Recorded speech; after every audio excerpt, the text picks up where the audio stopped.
এবং পৌর প্রতিনিধি অরিজিৎ দাস ঠাকুর।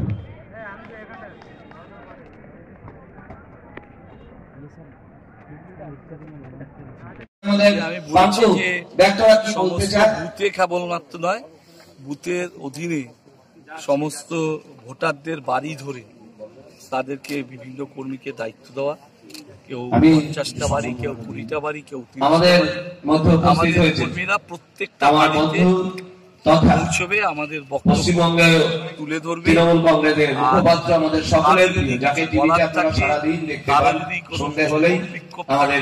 সেটাও শুনে সেটার সমাধান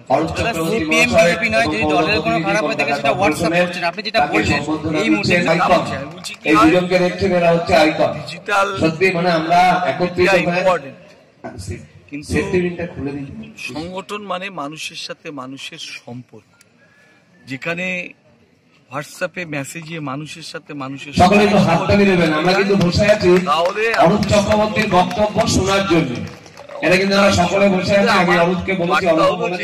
কর্মীদের মধ্যে হিউম্যান কানেক্ট হোয়াটসঅ্যাপ মেসেজ সকলেই বলছে, আরো সকলের নাম বলা তো মুশকিল। তবে আমাদের যুব নেতা সুমিত সরকার মধ্য দিয়ে এবং আমাদের অরিজিৎ দাস ঠাকুরের নেতৃত্বে 106 নম্বর ওয়ার্ড আমরা পথ চলছি। রাজনৈতিক সামাজিক সমস্ত কর্মসূচি আমরা পালন করছি আমাদের সম্মানীয় পৌর প্রতিনিধি শ্রী অরিজিৎ দাস ঠাকুরের নেতৃত্বে। সংগঠনের লাভ হবে। তাই আমি এই দুটো প্রস্তাব আমি ওয়ার্ড কমিটি তথা আমাদের যে সভাপতি আছেন শ্রদ্ধেয় অরিজিৎ দাস ঠাকুর ওরফে রানাদা, তাকে আমি বলবো এই দুটো প্রস্তাবে একটু আলোকপাত করার জন্য। সবাই ভালো থাকুন। তবে কিছু বলেন, আমরা দলের লোক, দলের সিদ্ধান্তই আমাদের সিদ্ধান্ত। রামের কথা কে না জানে, রামকে কে জানা জানে যে ভগবান। উনি কিন্তু সেটাকে পর্যায়ে রাখেনি। উনি কিন্তু ওই রামকে মুখ্যমন্ত্রী একা চলো ডাক দিয়েছে, লোকসভা ভোট একা চলো ডাক দিয়েছে, রাজনৈতিক কি বলবেন, এগিয়ে নিয়ে গেছেন তার দলকে ভারী করার জন্য। আমরা খাটলাম, আমরা দাঁড় করালাম, আমরা মানুষের কোথায় ছিলে তোমরা এতদিন? পরিবর্তন করলাম, ঘুমাচ্ছিলে তাই না? যে ভোট আসছে একটা একটা নীতিশ কুমার আজকে রিজাইন দিয়েছে, সেটা নিয়ে কিছু কি হচ্ছে? বিজ্ঞাপন করে ইডি হানা তেনা করে দিচ্ছে। লক্ষ্মীর ভান্ডার যেগুলো আটকে ছিল সেগুলো ছেড়ে দিয়েছে। তো আমরা আগামী মাস থেকেও আমরা এই বার্ধক্য ভাতা যেগুলো পেন্ডিং ছিল সেগুলো পাবো। তাই মানুষকে বোঝান একটাই কথা, মমতা বন্দ্যোপাধ্যায় আপনাদেরকে কি দিয়েছে, আর এই যে রাম বাম আছে এরা শুধু আপনাদেরকে হাওয়া দিচ্ছে। তাই হাওয়া খাবেন না চাল ডাল দিয়ে সুন্দর করে বিনা পয়সার চাল দিয়ে ভাত খাবেন, সেটা আপনাদেরকেই ডিসাইড করতে হবে। এই কথা বলে আমি আবার সকলকে এখানে আসার জন্য করজোরে নমস্কার জানিয়ে, আন্তরিক প্রীতি শুভেচ্ছা অভিনন্দন জানিয়ে আমি আমার বক্তব্য শেষ করছি এবং এই সম্মেলনের আমরা জাতীয় সঙ্গীতের মাধ্যমে আমরা সমাপ্তি ঘোষণা করব। 106 নম্বর ওয়ার্ড তৃণমূল কংগ্রেস পরিবারের পক্ষ থেকে আন্তরিক শুভেচ্ছা অভিনন্দন জানাচ্ছি। কথা বলতে চাই, 2024 সালের ভোটটা আবার দেখিয়ে দিন যে 100 পুরনো চাল, 106 হচ্ছে পুরনো চালের মতন। তাই পুরনো চাল সব সময় ভাতে বাড়ে। দেখিয়ে দিন কি করে রাজনীতি করতে হয়, কি করে মানুষের কাছে পৌঁছাতে হয়, আর কি করে ভোট বাক্সে তার প্রতিফলন ঘটাতে হয়।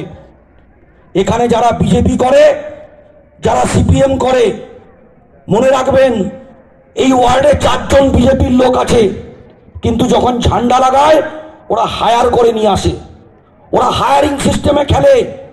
আমরা হায়ারিং সিস্টেমে খেলি না। আর সিপিএম যাদের বলা হতো একসময় যাদবপুরকে লাল দুর্গ, তারা তো আজকে মহাশূন্যে ভাসছে। তার কারণ কিছুক্ষণ আগে অরূপ চক্রবর্তী বলছিল ওদের শুধু পুটকি চেঞ্জ করার খেলা।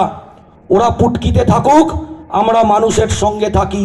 তার কারণ আমাদের যিনি নেত্রী তিনি একটাই কথা বারবার বলেছেন যে মানুষের কাছে যেন এটা জানা থাকে যে শীত গ্রীষ্ম ভরসা তৃণমূল কংগ্রেসের সৈনিকরাই ভরসা। তাই এই কথা বলে সকলকে, আজকে আপনারা রোববার একটা ছুটির দিন, অনেকে সবাই রুজি রোজগার ব্যস্ত থাকেন, কিন্তু তার মধ্যেও আপনারা সকলে এখানে এসে উপস্থিত হয়েছেন। আমি আমার কৃতজ্ঞতা জানানোর কোনো ভাষা নেই। আমরা আবার ইন্ডিভিজুয়ালি, তার কারণ কিছু প্রশ্ন যেটা আছে সেই প্রশ্নগুলো আমি ইতিমধ্যে উত্তর দিয়েছি। কিছু প্রশ্ন কর্মী সম্মেলন কদিন বাদেই আমরা প্রতি বছর করি এই ওয়ার্ডে, এবং তবে এই বছর কদিন বাদেই 12 মাসে সাধারণ নির্বাচন ডিক্লেয়ার হবে। কর্মীদেরকে চলাটাই এই ওয়ার্ডে জাতীয়তাবাদী ওয়ার্ড, এই ওয়ার্ডে এবং কর্মীদেরকে একটা জাস্ট সম্মেলন করে কর্মীদেরকে উদ্বুদ্ধ করা, এটাই উদ্দেশ্য। তাদের দিকে একটু নজর রেখে পূর্বাচল যে প্রকল্প বাজার, সেখানে একদিন বড় বাজার তৈরি হয়। কারণ আমাদের কর্মীরা অন্তত 1998 সালে তৈরি করেছিল, আজকে দলটা বটবৃক্ষে পরিণত হয়েছে। আর আরেকটা কথা হচ্ছে তার কর্মীরা অক্লান্তরাই আমাদেরকে কিন্তু আপনার ওয়ার্ডের ভোটার সংখ্যা কত, আর কি কর্মীদের কি মেসেজ দিচ্ছেন?